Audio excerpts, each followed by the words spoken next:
virtually.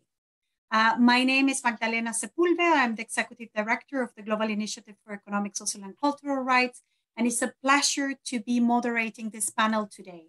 We have an exceptional panel with that very well prepared to speak about what is happening in Chile right now in order to give some additional information about the new constitution that has been proposed for the country. As a panelist, we have Christophe Collet, Senior Research Fellow and Strategic Advisor on Economic, Social, and Cultural Rights of the Geneva Academy. Javier Couso, Professor of Law at the University Diego Portales in Santiago, and Professor of Global Trends in Constitutionalism at the University of Utrecht, the Netherlands. We have Koldo Kasla, Lecturer in Law and the Director of Human Rights Center Clinic of the University of Essex in the United Kingdom, and Valentina Contreras, the Director and Representative of the Global Initiative in Chile, that is also joining us today. In order to give some context about the situation in Chile, let's start off how we got here, what happened in Chile that led us to the process that we're living today. In October 2019, there was a massive protest in Chile. There's not been a similar level of social protest since the transition to democracy in 1990. The protests, including massive rallies across the country, demanding new social, economic, and environmental pact or rights. In response, political parties across the spectrum agreed to channel the social conflict through an institutional process to replace the 1980 constitution. The 80 constitution, let's remember, was adopted during a military regime of Augusto Pinochet without any democratic oversight. Even though the current constitution was reformed in 2005, it retained the ideological fingerprints of Chile's dictatorship. While for many external observers, the so-called Chilean awakening was triggered by the increase in some cents of $1 of the metro fare in the capital, Santiago, the general sentiment on the street was evident for the protester. It is not about 30 pesos, it is about 30 years, was one of the slogans. This was because it was roughly 30 years since in 1988, Chile transitioned from the military regime to democracy. However, in those 3 decades, many of the political and economic policies that were put forward by the Pinochet constitution remain. We have to understand this social uprising also in the context of the extreme inequalities of wealth and income in the country. So for many, the sentiment of the street was until dignity becomes customary. And there was this idea that dignity was equivalent to having access to education, healthcare, pension, social protection. In other words, was the exercise of economic, social, cultural, and environmental rights was really the underpinning of this movement that we saw starting in October 2019. A year after this social uprising, what we saw is that the Chilean citizens voted massively at 78% in order to have a new constitution, and a new constitutional assembly was adopted. This constitutional assembly was composed by 155 members, and the Constitutional Convention had many innovative features to ensure popular representation. More prominently, there was gender parity and seats reserved for indigenous people. Another important factor is that the background of the elected members of the Constitutional Convention was very different of those who normally have helped or hold power in the country. They were much younger, with an average age of 45 years. The great majority were women, 77%.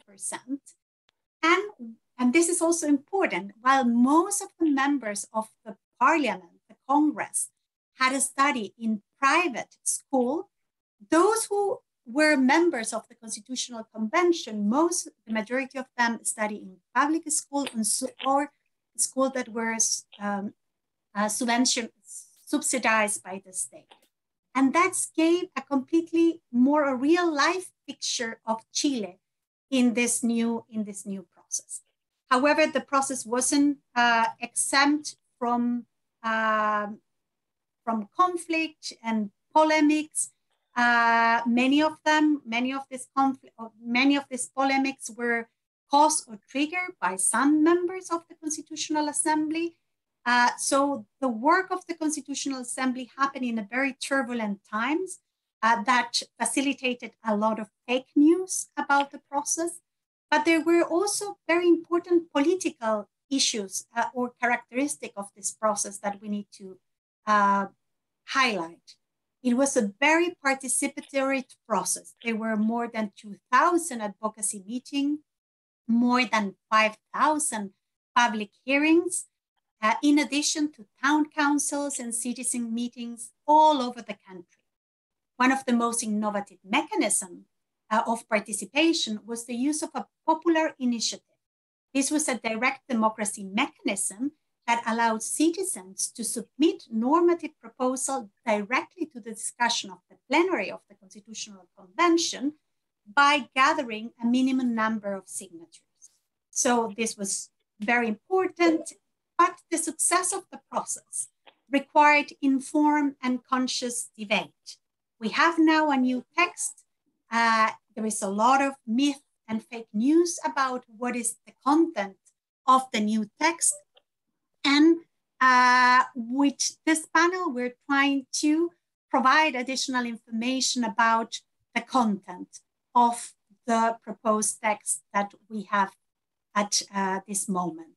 So I welcome all the panelists now, and I will invite them to give us their opinion about what they see.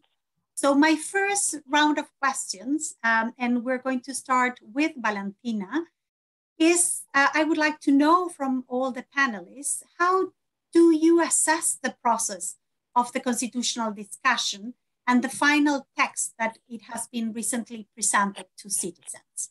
If you can tell us about how do you see whether or not the human rights standards are up to the international standards.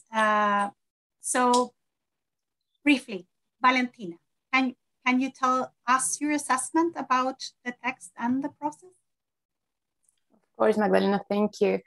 So I would say as an assessment of the constitutional process and also the text, that I think that I agree with you that it demographically represents Chile very well, like the Constitutional Convention.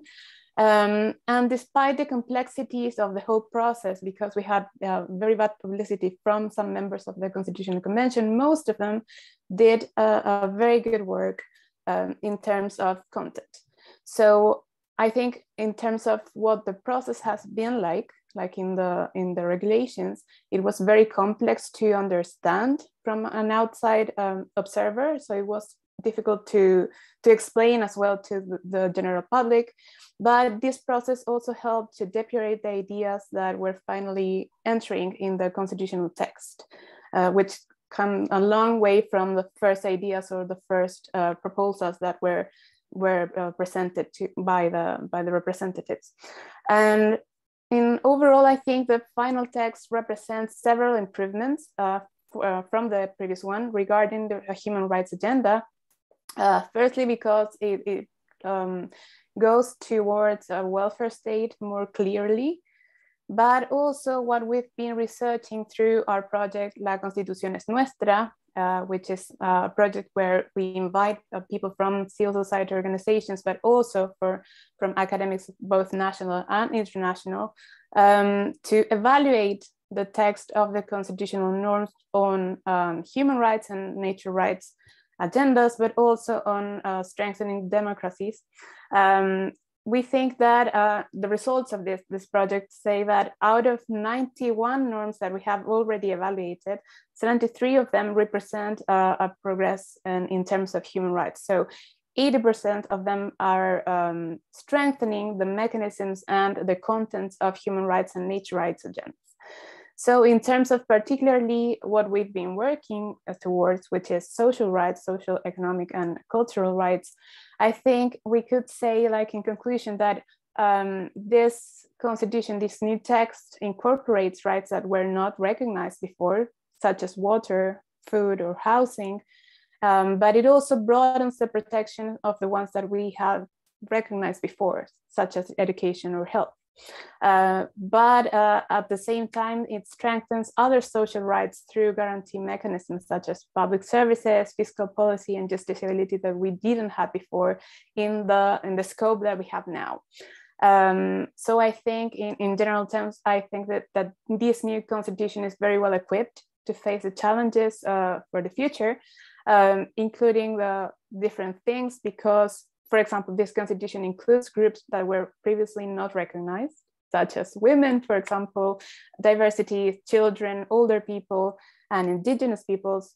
It includes and take responsibility on issues that were not treated before, such as the rights of the environment, animals, consumer rights, technology and digitalization, and it even takes responsibility on issues that are very innovative on an international level, such as the climate change, the parity on every institution, the protection of the seas, which is called like maritorio, and the right to care and public services. So I think in overall, in terms of how this constitution evolves from the previous one, I think we have very good news, and it's a very good evaluation. Thank you very much, Valentina. Koldo, what is your assessment of the text, the proposed text, and the process from your standpoint? Thanks, Magdalena. It's a pleasure to be here and to share the panel with Valentina, Javier, and Christoph. I would want to repeat what has been said. So in the interest of time, I will focus on things that I believe are particularly positive. In general, my appraisal is that is a wonderful example of how democratic movements that emerge from the bottom up and then combined, agreements of different actors in society, how that democratic movement can lead to a constitutional reform that actually enshrines human rights. So it's an example, and that's something I will return to later if you allow me. It's an example of how you can merge the democratic credentials and the will of the people with enshrining human rights for all and social rights in a very progressive way. So it's a remarkable example to the world what Chile has been doing for the last couple of years and the months ahead. I will focus on 2 or 3 things that I believe are particularly important. The first one is that the Constitution makes clear that the state is no longer subsidiary. The state takes primary responsibility for the respect, protect, and fulfillment of social rights and environmental rights. And this is a key difference, endorsing the social model of state responsibility and of human rights. And I think this is very positive news. Secondly, a point that Valentina just made, because it's new, it's advanced in the protection of rights in a way that previous constitutions, even constitutions that were good at the time, but because they're older than this one, which hasn't been born yet, this one is very advanced in the recognition of certain rights that 30 years ago we couldn't really think about or even imagine, such as environmental issues or the right to water, or this wonderful concept of maritoria has just been mentioned. And thirdly, a point I will just make, I'm increasingly interested in how we recognize the right to property, and I appreciate that the Constitution, the draft Article 78, recognizes that property has a social and ecological function. I say this with a caveat because previous Chilean constitutions, at least the one in 1925 and even the one in 1980, also mentioned property and the social function of property. Nonetheless, I think the principle is essential, and I think there is a lot of work that needs to be done internationally and from the human rights community to define what we really mean by the social function of property if we take economic, social, and environmental rights seriously. So I'm happy to see that the principle is there, and I'm looking forward to seeing also how the principle is operationalized and interpreted by legal actors. Thanks.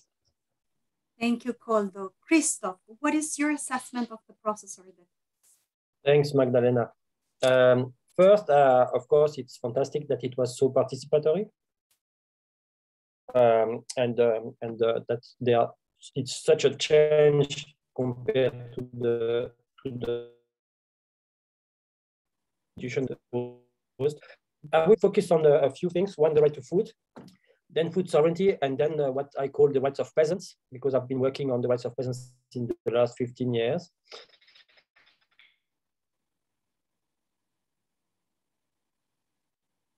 Of the right to food are included. We talk always about accessibility, availability, and adequacy, and they are all there.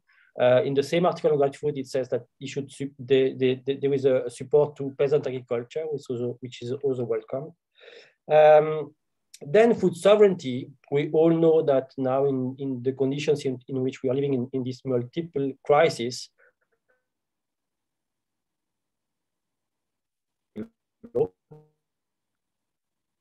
it's better. So it's very good that there is this article on food sovereignty. In this article on food sovereignty, there is the notion of fair trade. And I think it will be very important that fair trade is not only international trade, but also fair trade at the local, national level, so that, for example, peasants have a decent living. Then on the rights of peasants, so peasant agriculture should be supported by the states. It's written, I think, at least twice. There is a right to seats of peasants that is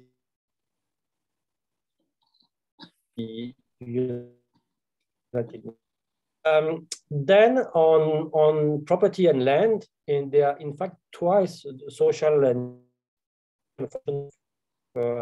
land. As I agree with Koldo that it will be important that it's defined, taking into account that social function of land also include the implementation of economic social rights. And then the right to social security. And it includes the fact that people lost a livelihood, which maybe opens the way for peasants, for example, to have a social security, or indigenous peoples. Because we all know that most of them work in the informal sector, and many of them are not covered by social security programs, and that would be very important that it's done if the constitution is adopted. And the last thing is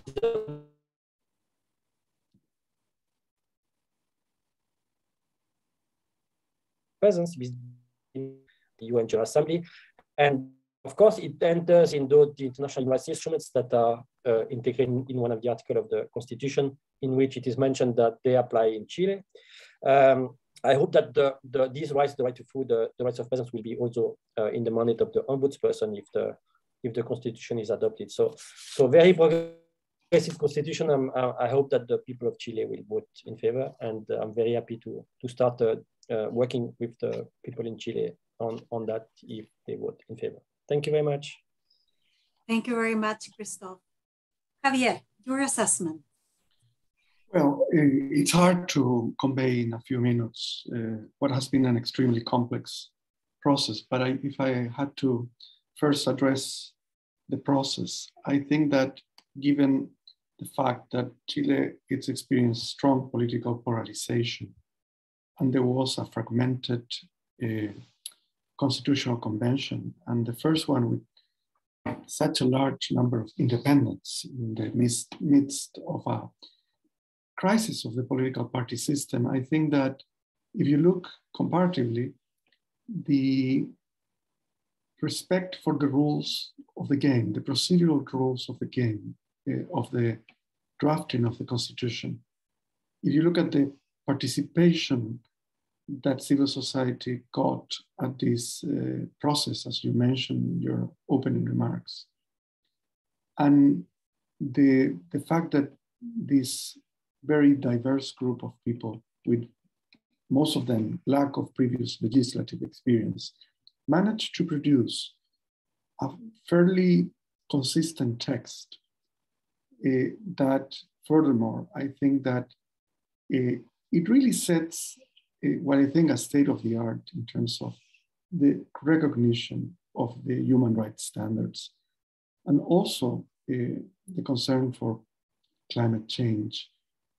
And that really, for Chilean standards, made truly innovative policies that has to do with the recognition of the rights of the indigenous peoples. Let's remember the current constitution doesn't have one word dedicated to the indigenous peoples, not one.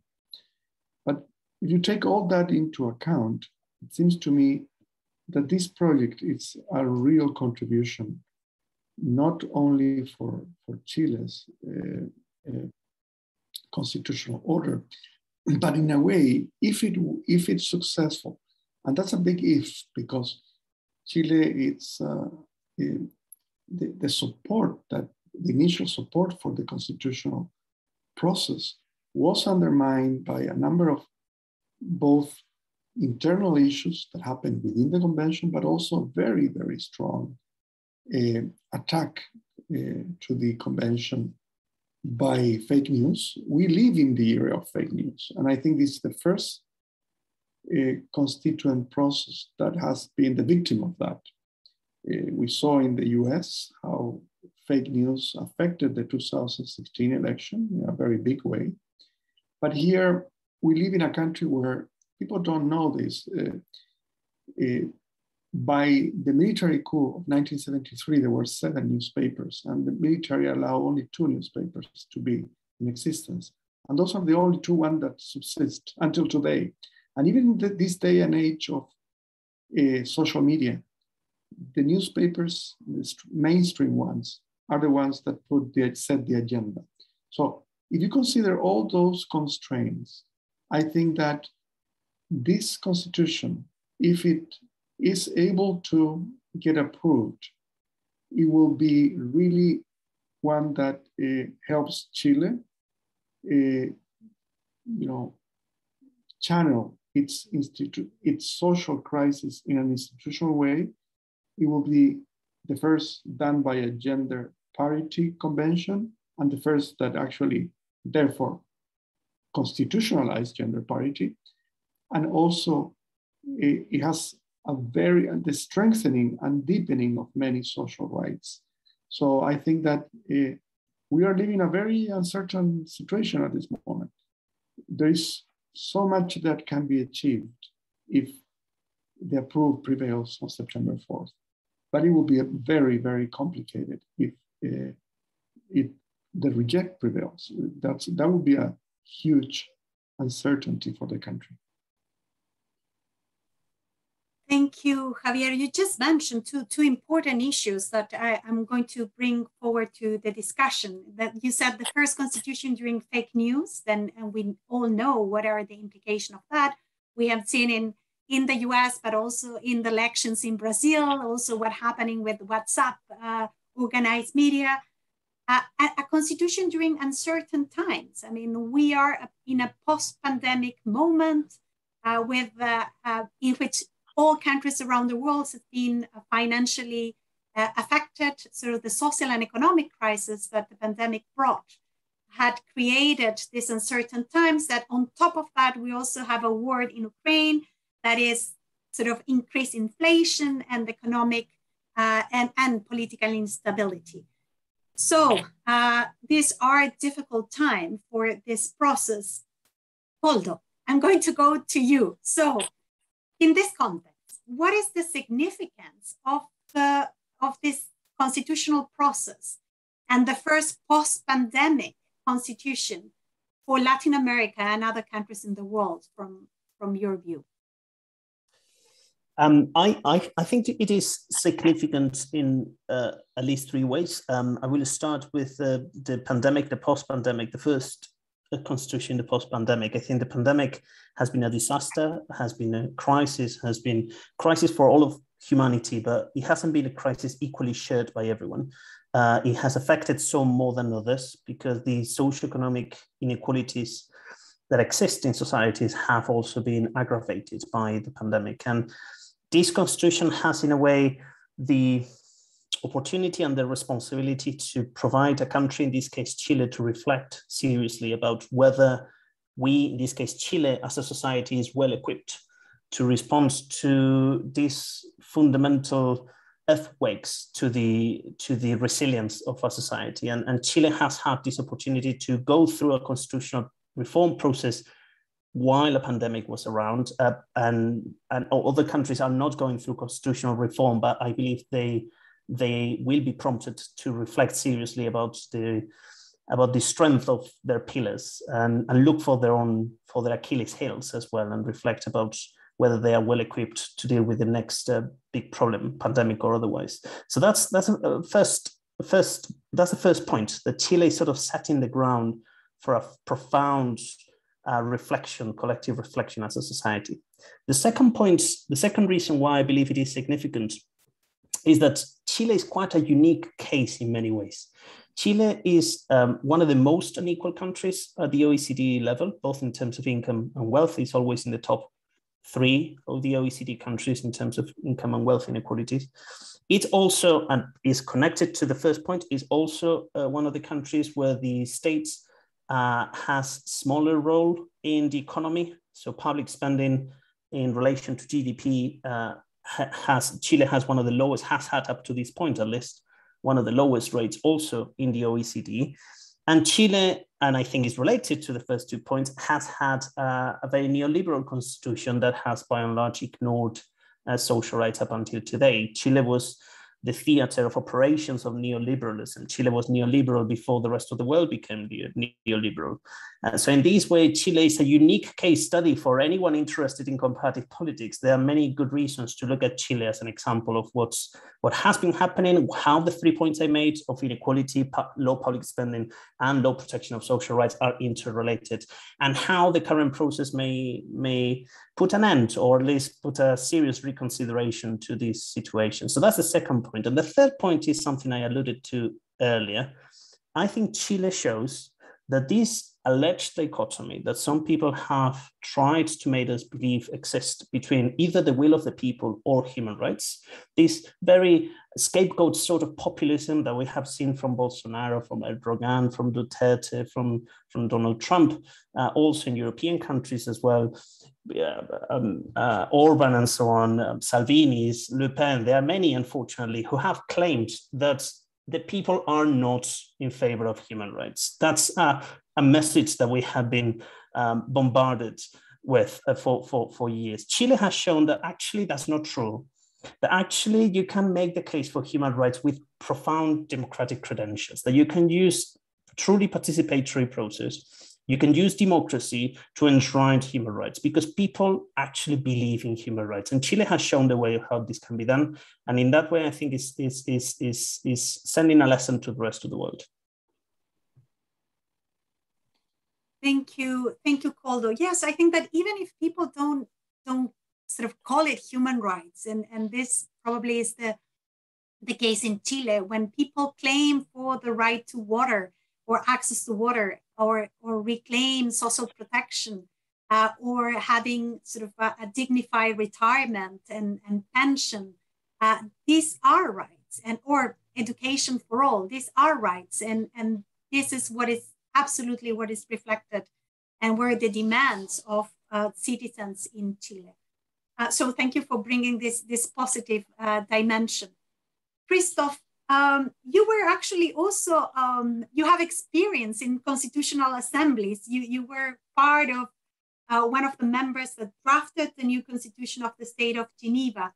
So with that perspective in mind, I would like to ask you, what lessons or best practices can be learned, do you think that can be learned from this constitutional process? Thanks. Yeah, we also have lots of economic rights in the constitution in Geneva. And we are now trying to include the right to food in the constitution because of the COVID crisis.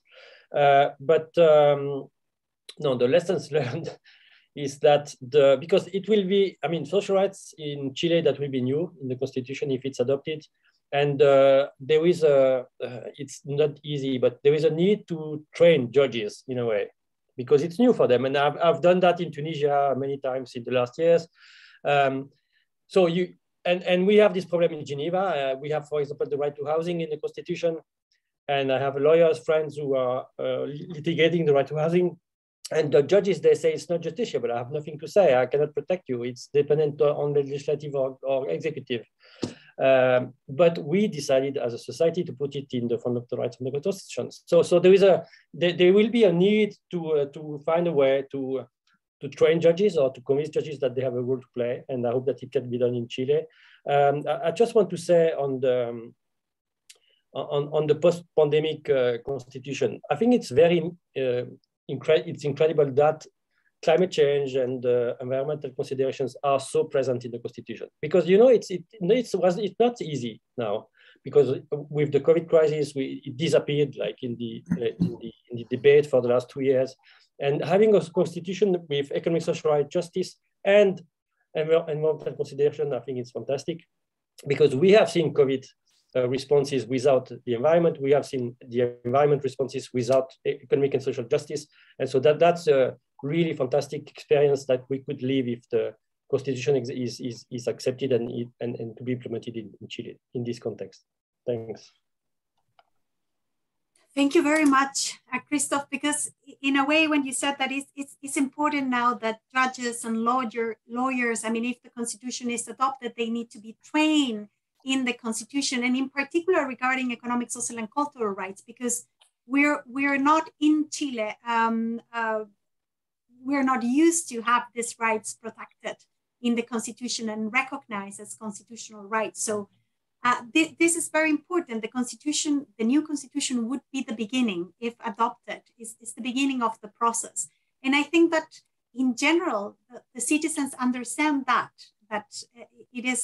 it is not a final goal. It's just the beginning of a process that will start after the constitution.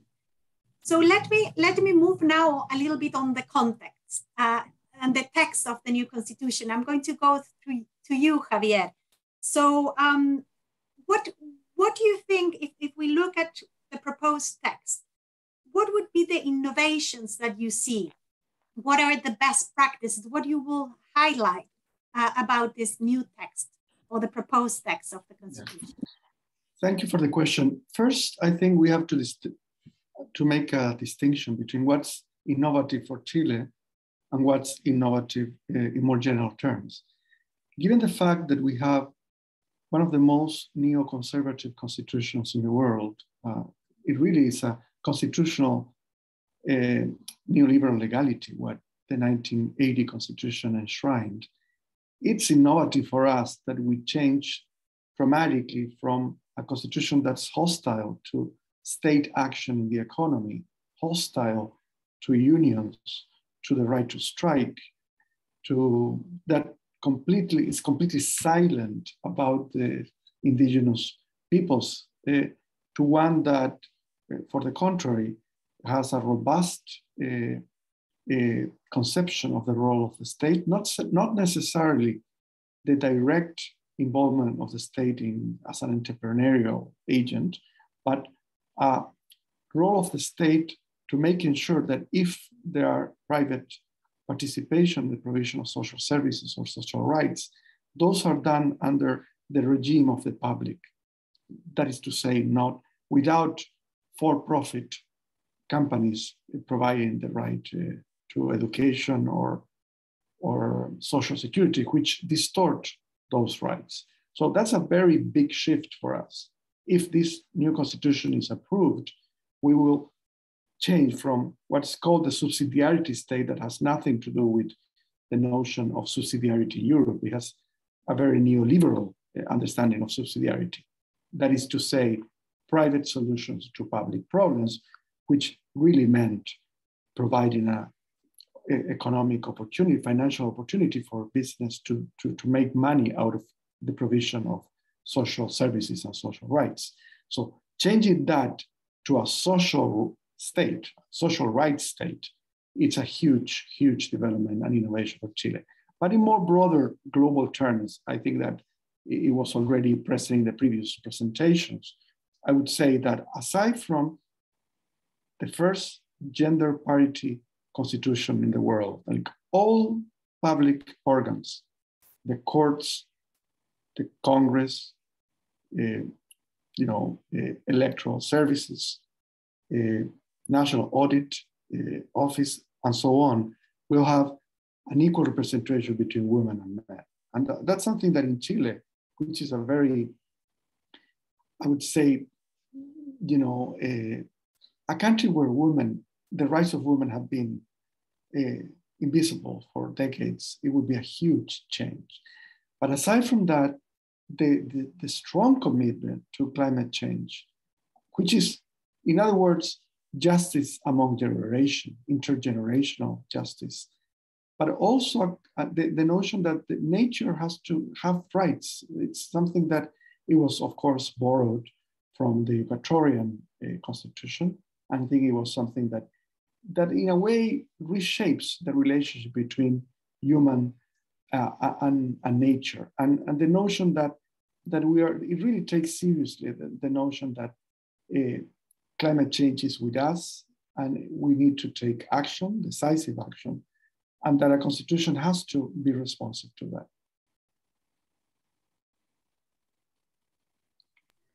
Thank you very much, Javier. And this is an important issue. And I like you make the difference between what is innovative for Chile and what is innovative globally.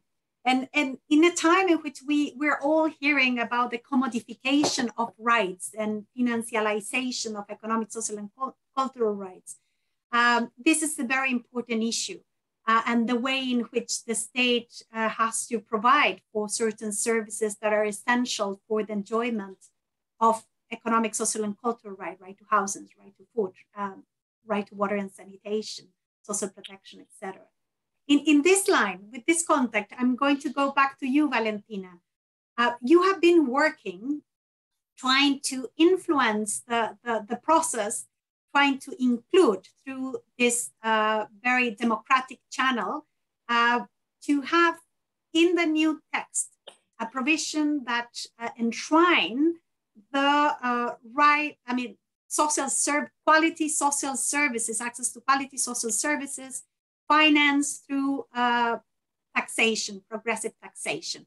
Can you tell us a little bit of how was the process and what you have achieved? And tell us in that response a little bit of how you see how participatory and the way in which civil society and trade unions, that it was in the case that you work, were able to have a voice in the Constitutional Assembly. Sure, Magdalena, thanks for the question. I think in this brief time, I would like to highlight a few elements from our work on the ground. The first one I would like to highlight is actually that despite the economical and organizational difficulties that the convention faced, the constitutional process has been one of the most participatory processes in Chile's history, if not the most participatory. So what we did was to actually take advantage of that participatory process, and we actually used the one that's called the Popular Initiative of Constitutional Article.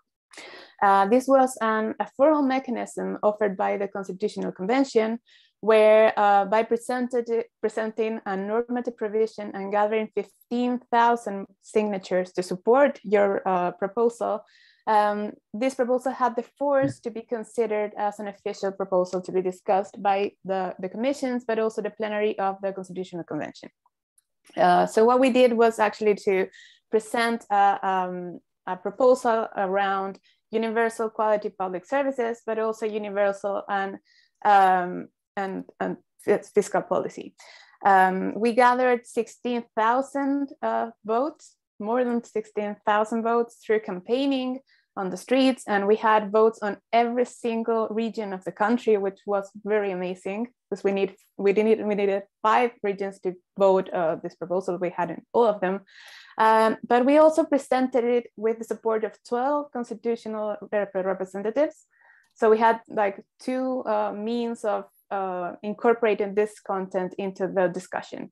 So on the one hand, we have the constitutional proposal entering through the form of state commission, which was in charge of discussing, for example, the public services side of it. but also on the Environment Commission, which was in charge of discussing the economic model. So there goes the like fiscal policy part of it.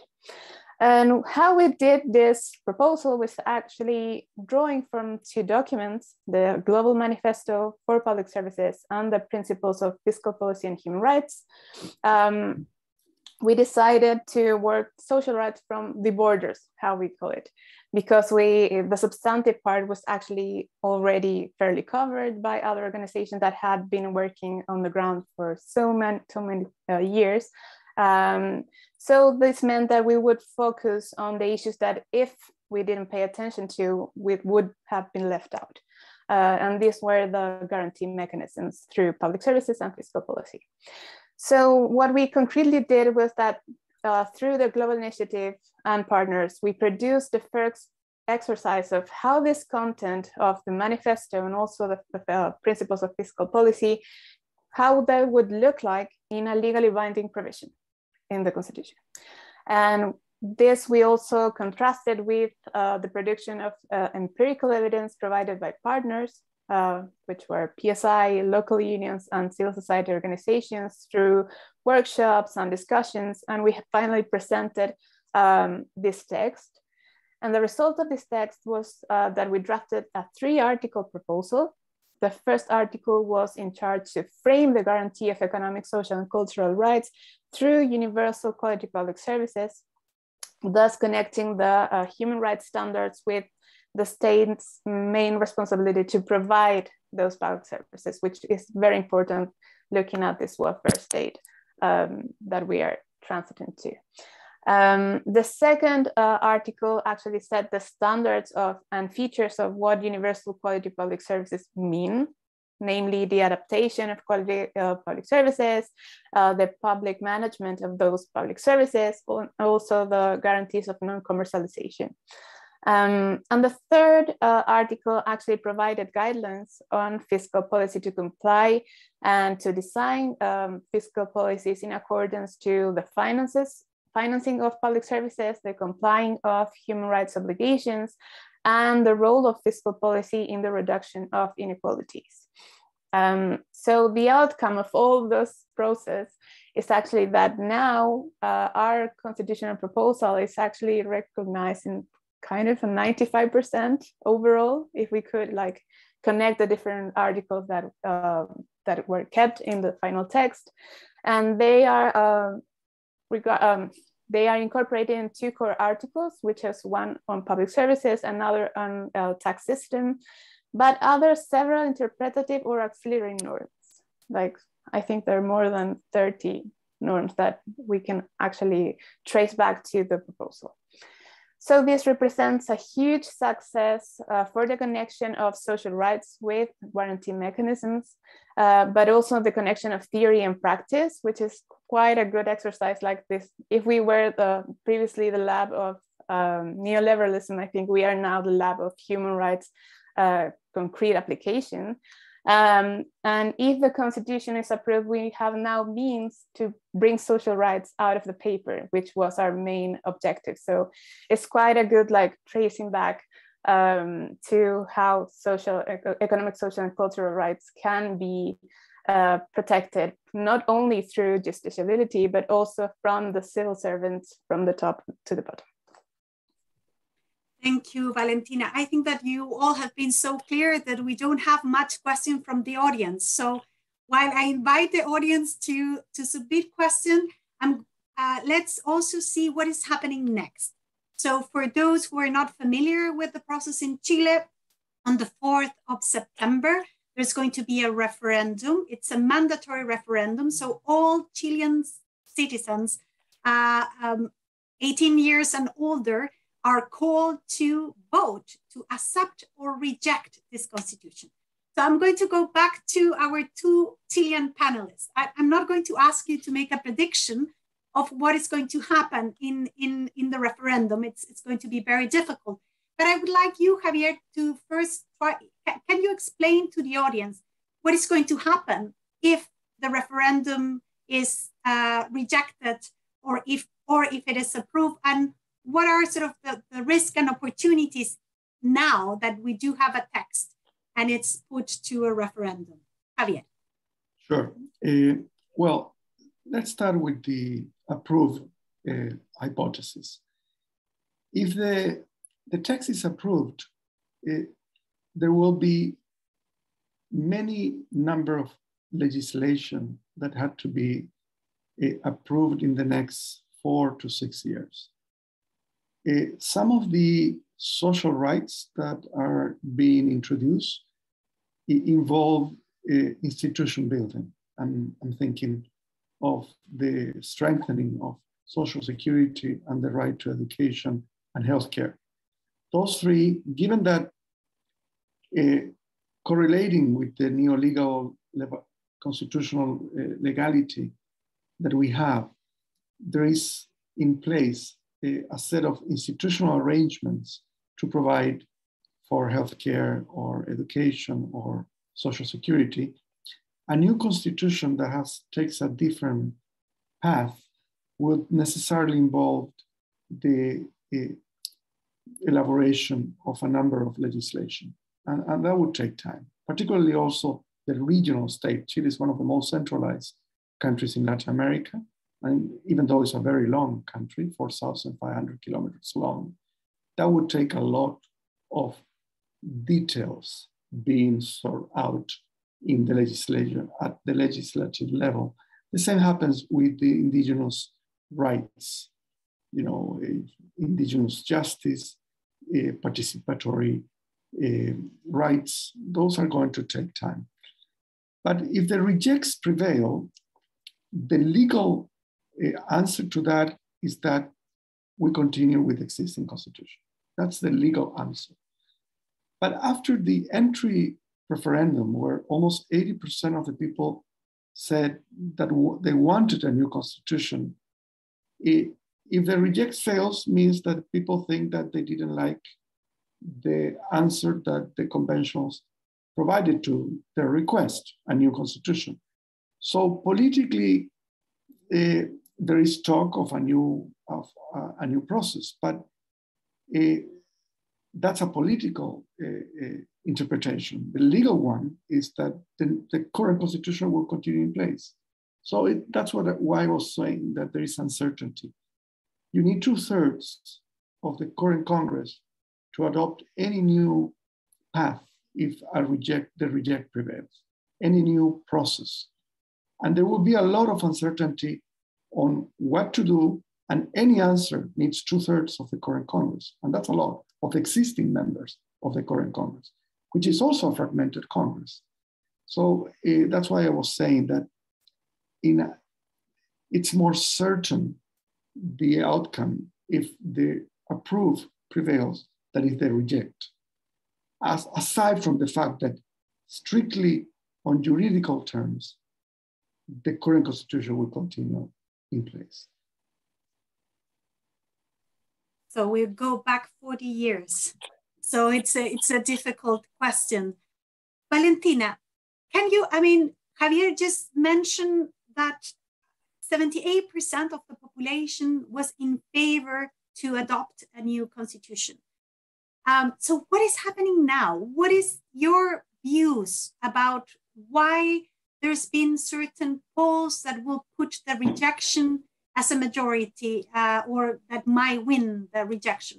What is your feeling, you that are in the country? What is your views about it? And I will ask then, maybe Javier, if you want to complement, you will be welcome. Vale. Sure. So I think there are several factors that are playing in this moment. So the first one is, I think that the election of the referendum is actually mediated by political and electoral tiredness, and somehow we have had a lot of elections and a lot of decisions to make in terms of political representatives. So I think now it's like taking the toll of all this time from the presidential, the candidacy, and etc.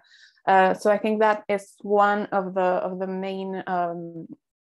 main causes that we have been looking after at the moment. I also think that the security agenda today is actually also mediating. We are now facing a more insecurity than before, and that can be traced back to, I don't know, the rise of crimes that were not present before a couple of years ago. So I think whilst we have more insecurity, it tends to bring us back to our individuality and not trying to think of the collective. So I think that's another factor. And I think the third factor I think it's working is also the polarization between the approval and the rejection, which is kind of natural. So you are against or with me in some way. And I think we lack of initiatives that kind of give information to people to autonomously make those decisions. And that's where, for example, in our case, from the Global Initiative and other associates are working on this project called La Constitución es Nuestra, which is not taking place or part on the approval or the rejection, but just bringing information on top quality from these evaluations of the norms of the Constitution, trying to inform people for them to make their own informed decisions, not trying to push them to say, are you in the approval or are you in the rejection side of it? So I think that would be my answer. So political and electoral tiredness, the security agenda, and also this polarization from the approval and the rejection, which excludes actually a lot of people from the discussion. Before inviting our external panelists, the non-Chilean one, Javier, would you like to complement that? Yes, and it allows me to reply to one of the questions posed in terms of whether the inclusion of more robust social, economic, and cultural rights had anything to do with the rise in the rejection vote. And I can, for that question, we do have answers. There's nothing to do with that.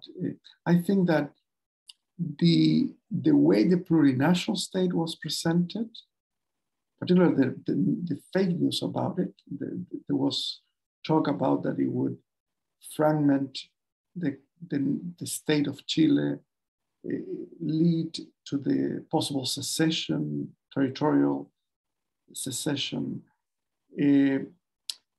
Also some fake news about the property rights clause, all those things, and some scandals within the behavior of some of the conventionals, particularly one that lied about being a cancer patient who was going to fight for cancer patient rights, and he was discovered not to be having cancer.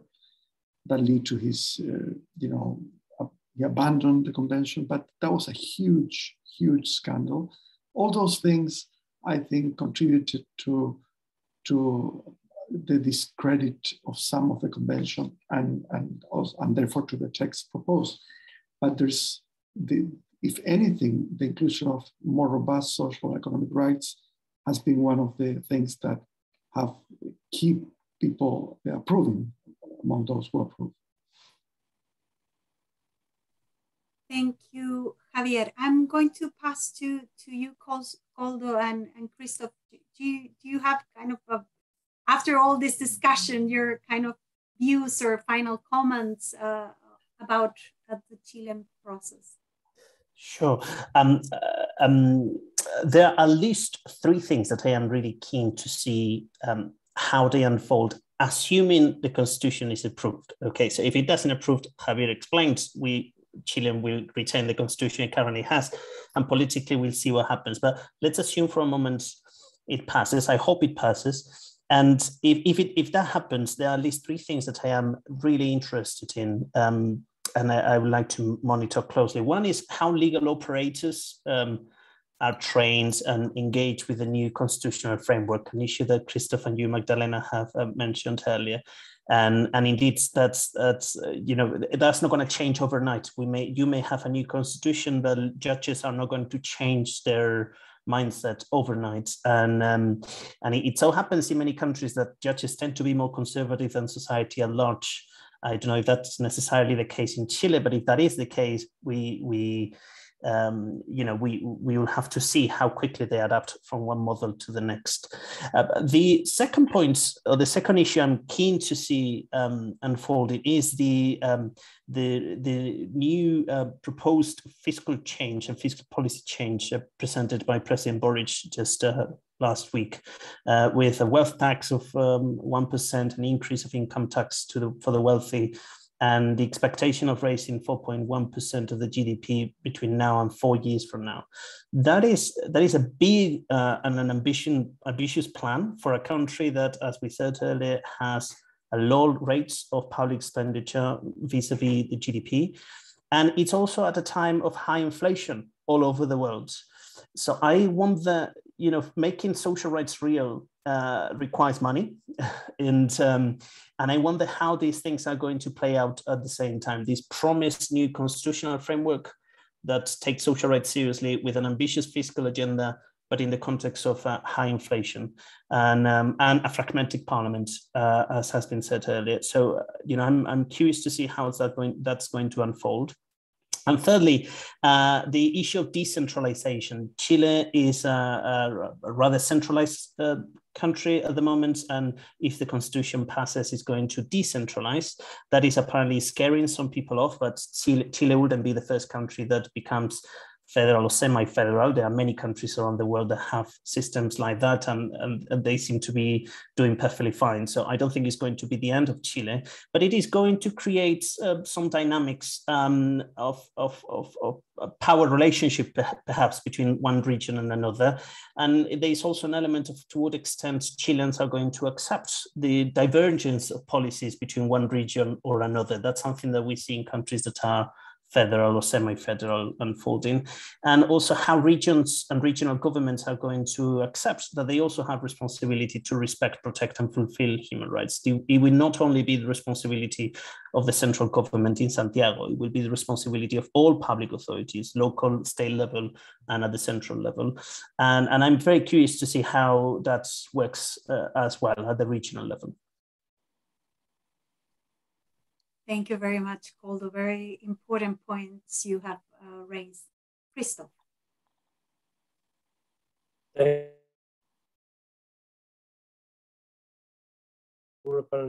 it's you talked, Javier, about the fact that it will take time, it will involve lots of laws. There is in Geneva an institution called the Interparliamentary Union, and they are advising all the parliaments of the world, and they have many publications, for example, on the rights of indigenous peoples and how parliament can protect them, include them in the laws in the country. So that could be a partner if the constitution is adopted. There are also many inter-parliamentary alliance coalitions or front in Latin America. There was one to fight against hunger. So that could be also a possibility for alliance with other parliaments in Latin America. And the last point, to respond to the question of Thea about the fact that business and transnational corporations should respect human rights. I'm not an expert as you are in the Constitution of Chile, the proposed one, but I've seen that you have this obligation to respect, protect, fulfill that should be applied to everyone, to all the state representatives. And of course, we know that the protect obligation is related to the regulation of the private sector. But also it says that all individuals and a collective should respect human rights. Okay, it's not only the states, but it's also the fact that all individuals and other entities should respect human rights. So it's very clear that according to the proposed constitution, business should respect human rights. And so it's to be seen how it will be done. But I think thank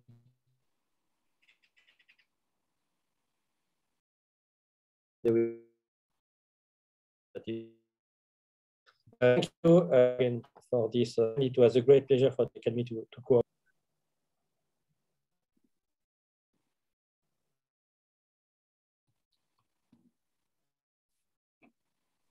We are having some problems hearing Christoph, so I will move now to another panel. Now we can hear you. Okay, go ahead. Where did you lose? It's okay. It's okay. sorry, Christoph. Yeah, we have some problems. Javier, what would be your message? I mean, to an international audience, to people outside Chile that has been looking the Chilean process as observers. What do you think? I mean, would be the implication of what is happening in Chile in the rest of Latin America? Like with approval or with the rejection? What do you think? What would be the consequences? Let's start again. Let's be optimistic for a second and imagine that the approve prevails.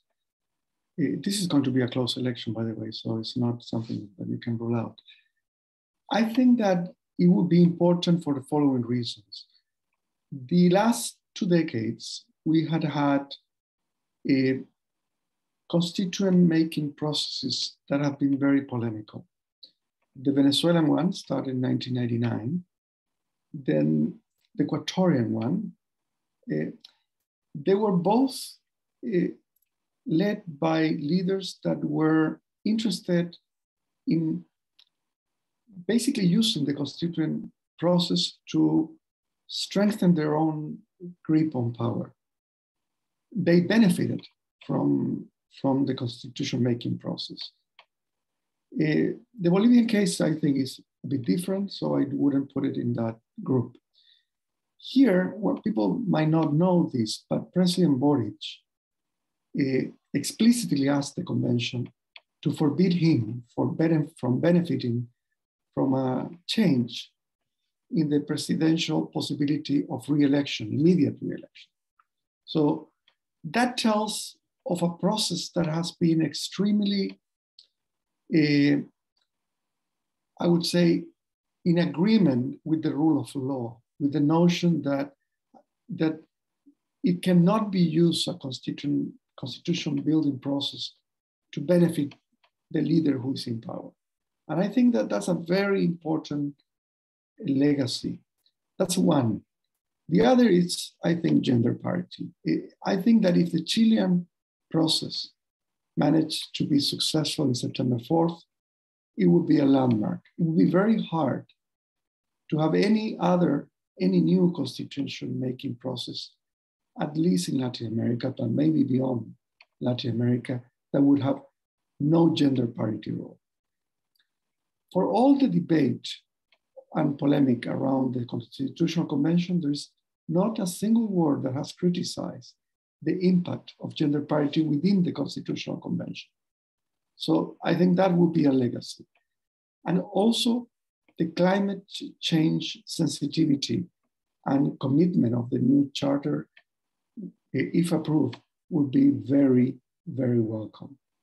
Finally, the fact that this, if the Constitution is approved, the fact that it would mean that a country that was confronting the worst and most violent social uprising for decades managed to institutional channel that discontent in a productive way. So I think that the legacy of an approve is very, very important.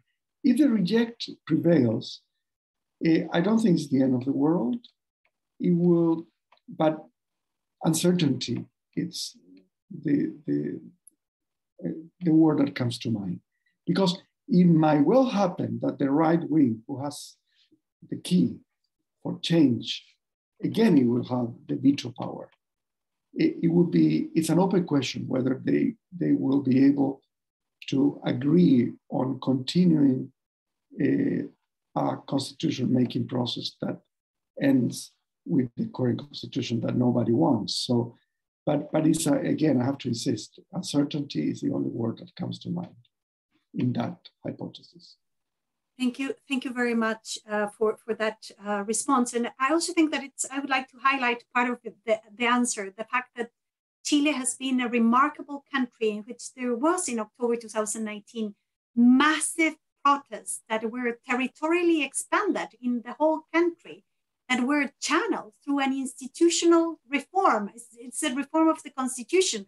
So we were able, I mean, this is a big change of history in the past with a a generation that have lived a military regime for social unrest, that now the country has decided to channel that social unrest through a change in the constitution.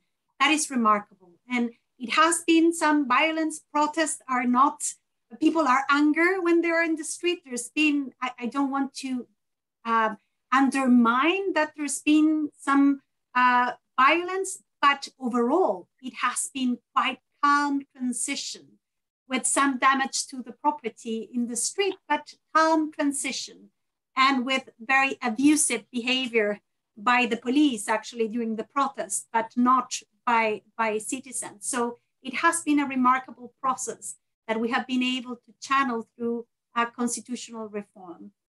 Valentina, how do you see?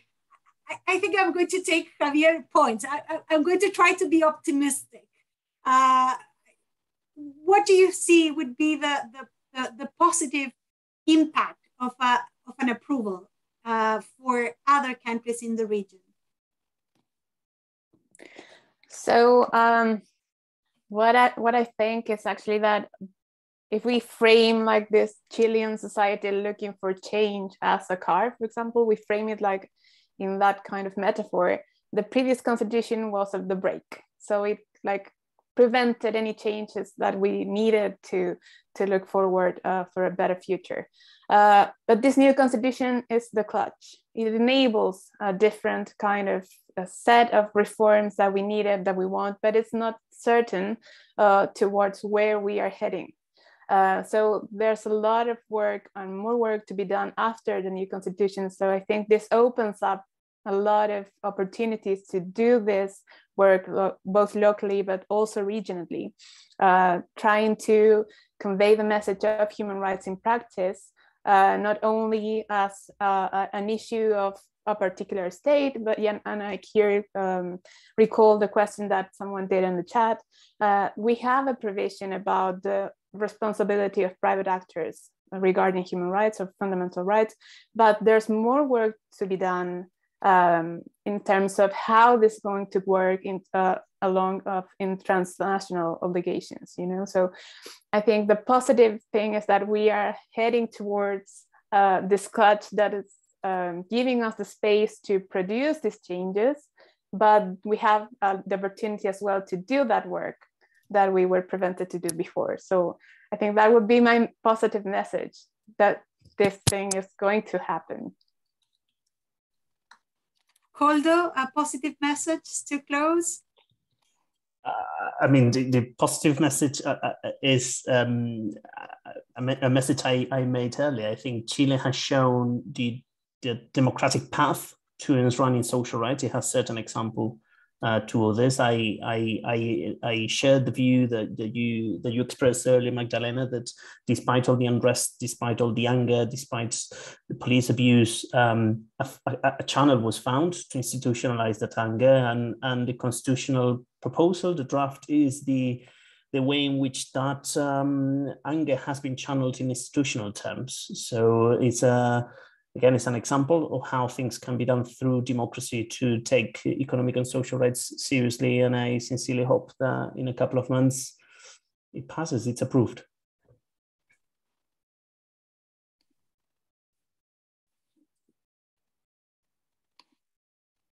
Sorry, Christoph, any final word? Thanks. No, it was a pleasure to organize it with you, and I hope we can continue. And if the constitution is adopted, that we can work together for the implementation of economic social rights in Chile. Thanks. Thank you very much to the panelists. I think that all the audience here in this webinar, but also that are watching live in our YouTube channel and Facebook channel, would agree that you were amazing panelists. You gave a very clear and gave us clarity about what is the process that Chile is going through.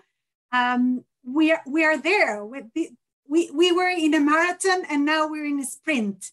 It's just September, it's around the corner, and there is this referendum that might be decisive, not only for the future of Chile, as Javier put it, I mean, there is one option that will lead to an uncertainty, and there is another option that will sort of begin the path for probably a transformation of Chile, a country which has proved to do things calmly, and it has proved to be able, and I think that that is quite remarkable, to put citizens to write a constitution, and they were able to, despite the ups and downs, to write a text that it has so many remarkable content. The path has not been easy. It was also a rush because it was a political decision that determined to write a constitution in a very short period of time. But they have done it with limited resources, and we have there. So I hope for the country, I hope for the best of the outcomes, but we will keep on working, providing the information based on evidence, because as this panel also made clear, we are living in time of fake news, false information, disinformation, partial information about the process in a country in which the media is absolutely controlled. We don't have a pluralistic media, so we don't have really the possibility to inform people about the reality, the evidence that it's grounded behind the norms that contains this new text. Thank you very much. We're going to continue to work with all of you, with Javier, with Koldo, and with Christoph and Valentina. And we really hope to have in the Human Rights Council 51, in the next one, to have a panel hopefully explaining again how this new constitution hopefully will be implemented in the future. So keep tuned with us. Thank you very much to all. Thank you all the panelists. Thanks, Magdalena. Bye-bye. Thank you very much. Bye to all. Thank you. Bye-bye to all. It was good to see you.